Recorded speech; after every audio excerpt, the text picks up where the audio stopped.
Morning students. पिछले lecture में अपन ने crystal field splitting in square planar complexes और टेट्राहेड्रल और ऑक्टाहेड्रल कॉम्प्लेक्सेस के लिए वीक फील्ड की प्रेजेंस में मैग्नेटिक मोमेंट की वैल्यू कैसे कैलकुलेट करते हैं ये अपन ने देखा था। आज अपन देखेंगे ऑक्टाहेड्रल कॉम्प्लेक्सेस के लिए स्ट्रॉन्ग फील्ड की प्रेजेंस में मैग्नेटिक मोमेंट की वैल्यू है वो कैसे कैलकुलेट करेंगे। Magnetic moment value for octahedral complexes in strong field। Strong field ligand की प्रेजेंस में अपन ऑक्टाहेड्रल कॉम्प्लेक्सेस के लिए मैग्नेटिक मोमेंट की वैल्यू है वो देखो कैसे कैलकुलेट करेंगे। इधर अपन लिख लें configuration, number of electrons in p2z orbitals, number of electrons in Eg orbitals, number of unpaired electron और इधर आ जाएगा मैग्नेटिक मोमेंट की वो वैल्यू जो अपन ने पिछले लेक्चर में बात की थी कि कैसे कैलकुलेट करेंगे। Mu is equal to root n plus 2 इस फॉर्मूले से, या n इज इक्वल टू है नंबर ऑफ अनपेयर्ड इलेक्ट्रॉन। देखो सबसे पहले ले लें D1, D2, D3, D4, D5, D6, D7, D8, D9 और D10 ऐसे आ जाएगा। ठीक है, देखो ऑक्टाहेड्रल कॉम्प्लेक्सेस में D2G है वो लोअर एनर्जी के होते हैं, Eg है वो हायर एनर्जी के होते हैं।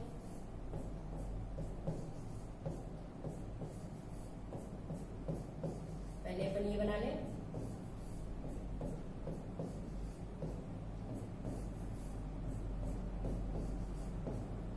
ये है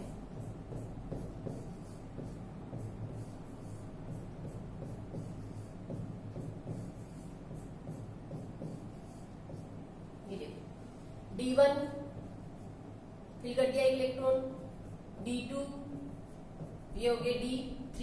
अब देखो D4 में जो चौथा इलेक्ट्रॉन है वो अगर वीक फील्ड होता तो आगे Eg में चला जाता, लेकिन अपन किस में देख रहे हैं स्ट्रॉन्ग फील्ड की प्रेजेंस में, यानी इसकी पेयरिंग है वो D2G में होना शुरू हो जाएगी और D5 में यही फिल होगा, ये D6। अब देखो D6 तक हो गया, D7 में इलेक्ट्रॉन कहा जाएगा Eg में और ऐसे ही D8 में, फिर D9 आएगा तो D9 वाले की पेयरिंग Eg में यहाँ हो जाएगी और D10 में यहाँ हो जाएंगे। तो देखो number of unpaired electron D1 में कितना है 1, D2 में 2, D3 में 3, D4 में देखो यहाँ 2 ही है तो 2 और D5 में 1 ही है, D6 में 0 है, D7 में फिर अनपेयर्ड इलेक्ट्रॉन 1 और D8 में 2 है और D9 में फिर से कितना होता एक और आ जाता तो 1 होता और D10 होता, तो सारे के सारे हैं वो पेयर्ड इलेक्ट्रॉन होते हैं, यानी अनपेयर्ड इलेक्ट्रॉन की जो नंबर है वो कितनी होती 0 होती D10 में। अब यहाँ पर अनपेयर्ड इलेक्ट्रॉन की नंबर आ गई, इस फॉर्मूले में पुट करेंगे। ठीक है, जैसे मैं 1 बता दूं, अनपेयर्ड इलेक्ट्रॉन की नंबर 1 है तो कैलकुलेट कैसे करेंगे 1 प्लस 2 कितना आ गया, म्यू इज इक्वल टू कितना आ गया 3, इसकी वैल्यू हो जाएगी 1.73 जब अपन इसे सॉल्व करेंगे तो। और अगर अनपेयर्ड इलेक्ट्रॉन हो 2 हो 2.83, 3 हो तो 3.87, फिर से अनपेयर्ड इलेक्ट्रॉन 2 हो गए, इतने आ जाएगी 2.83, 1 हो गया 1.73, 0 है तो मैग्नेटिक मोमेंट की वैल्यू भी क्या आएगी 0 आएगी, क्योंकि n इज इक्वल टू अपन यहाँ 0 पुट करेंगे तो क्या बन जाएगा म्यू इज इक्वल टू 0। फिर 1 है तो 1.73, 2 है तो 2.83 और फिर यहाँ पर D9 में 1 ही होगा तो कितनी हो जाएगी 1.73 और D10 में अनपेयर्ड इलेक्ट्रॉन है वो नहीं होगा, यानी उसके लिए मैग्नेटिक मोमेंट की वैल्यू कितनी आ जाएगी 0.00। तो इस हिसाब से अपन ऑक्टाहेड्रल और टेट्राहेड्रल कॉम्प्लेक्सेस के लिए स्ट्रॉन्ग फील्ड हो या वीक फील्ड हो उनके लिए मैग्नेटिक मोमेंट की वैल्यू वो कैलकुलेट कर सकेंगे। ठीक है,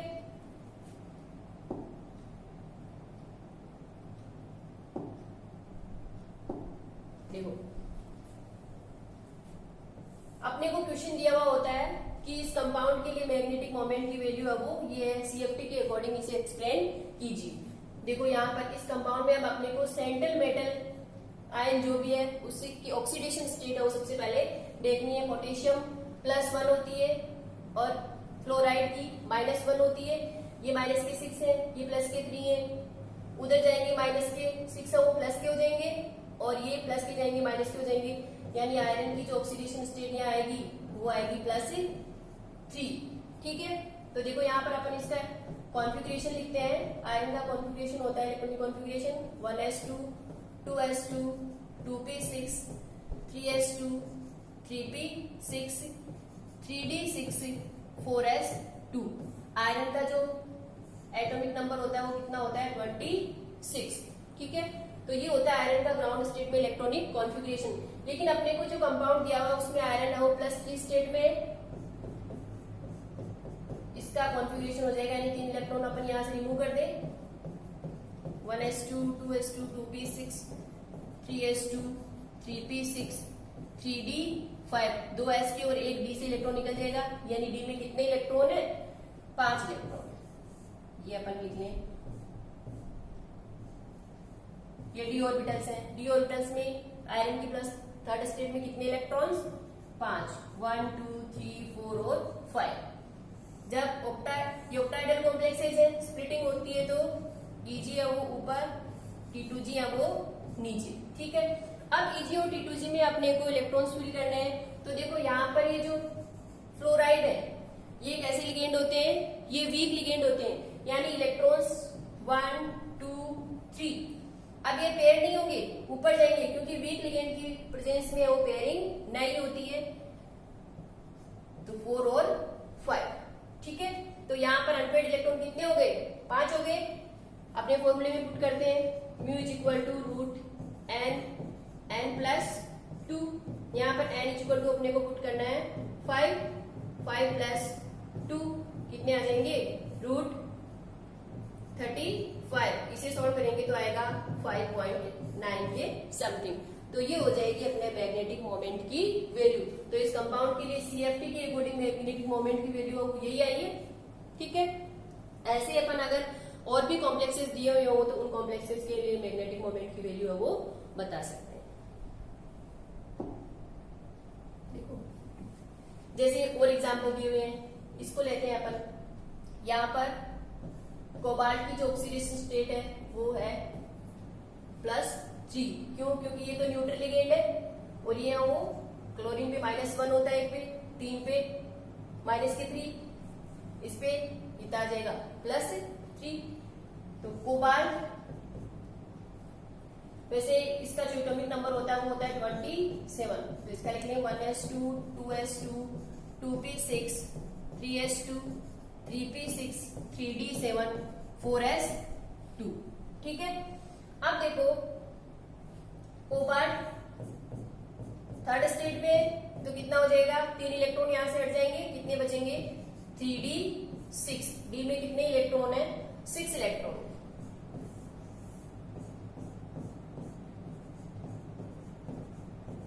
ये रे D6।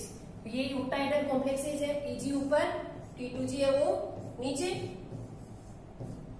ये रहा। अब अपने को इनमें T2G और Eg में इलेक्ट्रॉन्स को फिल करना है। तो यहाँ पर देखिए कि लिगेंड कैसा है। जो NH3 लिगेंड है वो एक स्ट्रॉन्ग लिगेंड होता है। NH3 को अपन स्ट्रॉन्ग लिगेंड मानते हैं। स्ट्रॉन्ग लिगेंड की प्रेजेंस से इलेक्ट्रॉन्स की क्या हो जाएगी पेयरिंग हो जाएगी। तो देखो 1 2 3। अब इलेक्ट्रॉन Eg में नहीं जाएंगे, इलेक्ट्रॉन है वो T2G में ही पेयर होंगे। ठीक है, यानी कोई अनपेयर्ड इलेक्ट्रॉन नहीं है।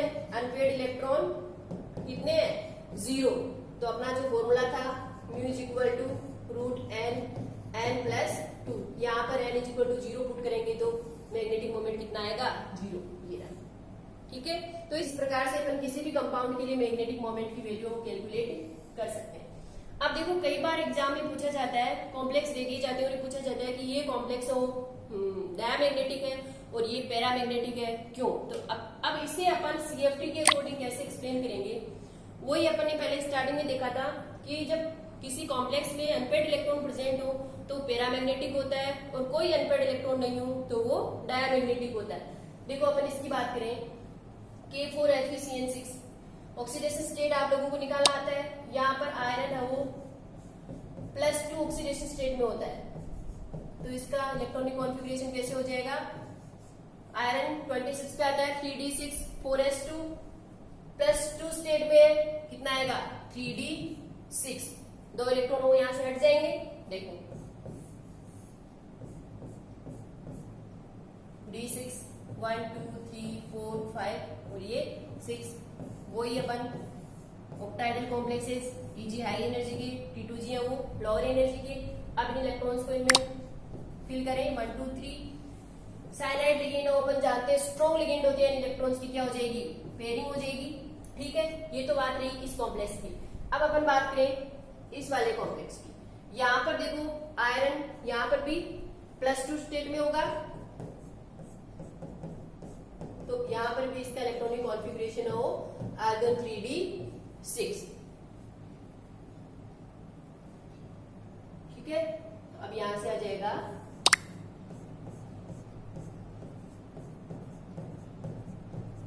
ठीक है, ये रहा ये Eg और ये रहा T2G। अब देखो यहाँ पर कैसे लिगेंड है? फ्लोराइड लिगेंड है। फ्लोराइड है वो वीक लिगेंड होते हैं, यानी इलेक्ट्रॉन्स की पेयरिंग नहीं होगी। 3 इसमें हो गए, फिर 4 और 5 और ये रहा 6, यानी यहाँ पर नंबर ऑफ अनपेयर्ड इलेक्ट्रॉन कितने हैं? 2 और 2 4, और यहाँ पर नंबर ऑफ अनपेयर्ड इलेक्ट्रॉन है वो 0 है। तो देखो अनपेयर्ड इलेक्ट्रॉन नहीं है, जो जिस कॉम्प्लेक्स में अनपेयर्ड इलेक्ट्रॉन नहीं होते वो कैसा होता है? डायमैग्नेटिक, इसलिए ये तो है डायमैग्नेटिक। और जिस भी कॉम्प्लेक्स में चाहे एक ही अनपेयर्ड इलेक्ट्रॉन क्यों ना हो वो क्या होगा? पैरामैग्नेटिक। तो यहाँ पर अनपेयर्ड इलेक्ट्रॉन 4 है, तो ये वाला कंपाउंड कैसा होगा? पैरामैग्नेटिक। तो इस प्रकार से अपन किसी भी कॉम्प्लेक्स के लिए भी बता सकते हैं कि कौन सा कॉम्प्लेक्स है वो डायमैग्नेटिक होगा और कौन सा वो पैरामैग्नेटिक होगा। ठीक है,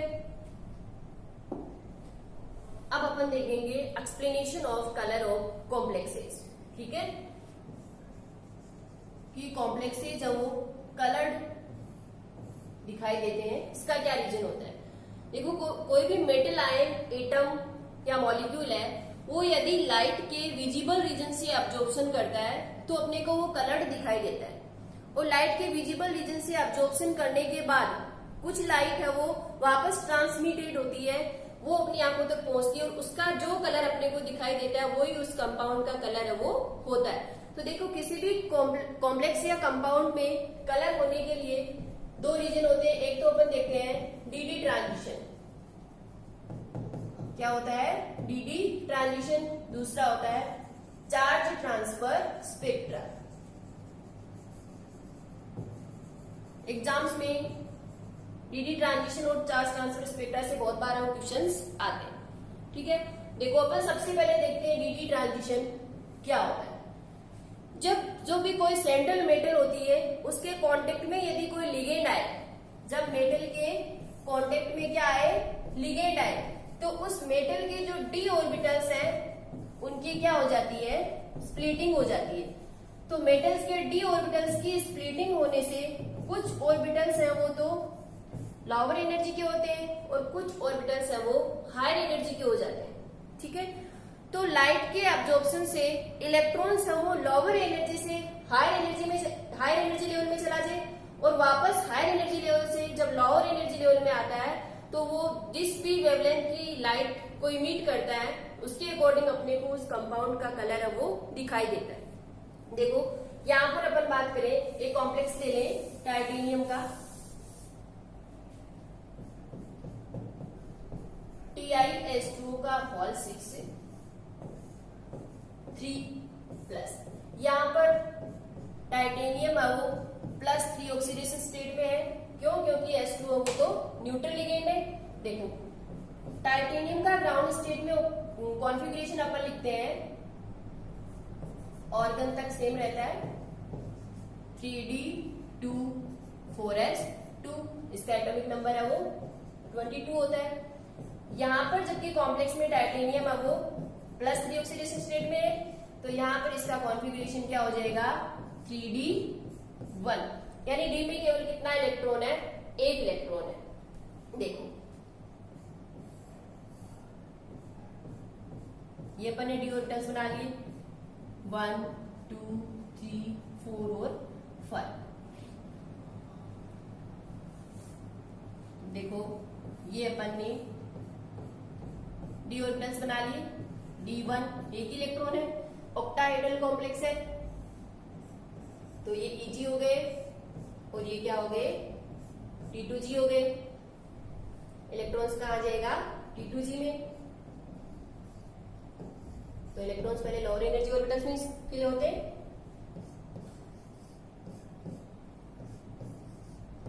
ये Eg बनाया है और ये T2G बनाया है। ये तो है देखो लाइट के एब्सेंस में, जब क्या हो एब्सेंस ऑफ लाइट, जब लाइट की एब्सेंस हो तो इसका इलेक्ट्रॉनिक कॉन्फ़िगरेशन क्या होता है T2G1 Eg0, और जब लाइट की प्रेजेंस हो तो ये जो इलेक्ट्रॉन T2G ऑर्बिटल्स में है ये कहां चला जाएगा Eg ऑर्बिटल्स में चला जाएगा। तो प्रेजेंस ऑफ लाइट तब इसका इलेक्ट्रॉनिक कॉन्फ़िगरेशन क्या हो जाएगा T2G0 Eg1। तो देखो जब ये इलेक्ट्रॉन आओ T2G से Eg में जाएगा तो लगभग 500 नैनोमीटर के समथिंग वेवलेंथ पर ये एब्जॉर्प्शन शो करेगा, जो कि किसके लिए होती है ग्रीन कलर के लिए होती है, और ग्रीन कलर का जो कॉम्प्लीमेंट्री कलर है वो होता है वॉयलेट कलर, ठीक है, बैंगनी रंग। इसीलिए टाइटेनियम का ये जो कॉम्प्लेक्स है ये अपने को वॉयलेट कलर या बैंगनी रंग का दिखाई देता है, ठीक है। एक बात और कि जितने भी कॉम्प्लेक्सेज होंगे जिनके लिगेंड है वो सेम हो, ज्योमेट्री है वो सेम हो, तो उनमें Dn और D10-n कॉन्फ़िगरेशंस के लिए कलर है वो क्या होगा सेम होगा। साथ ही D0 और D10 इलेक्ट्रॉनिक कॉन्फ़िगरेशन के लिए जो कंपाउंड्स होंगे, जिन कंपाउंड्स में इलेक्ट्रॉनिक कॉन्फ़िगरेशन D0 या फिर D10 हो वो कलरलेस होंगे, क्योंकि वहां पर कोई अनपेयर्ड इलेक्ट्रॉन नहीं होगा, सारे के सारे इलेक्ट्रॉन वो पेयर्ड होंगे। तो अनपेयर्ड इलेक्ट्रॉन नहीं होने से वहां पर डी ट्रांजिशन की पॉसिबिलिटी है वो नहीं होगी, इसलिए ये जिनमें ये कॉन्फ़िगरेशन होगा वो कलरलेस दिखाई देंगे, ठीक है। अब अपन देखते हैं सेकेंड आता है चार्ज ट्रांसफर स्पेक्ट्रा।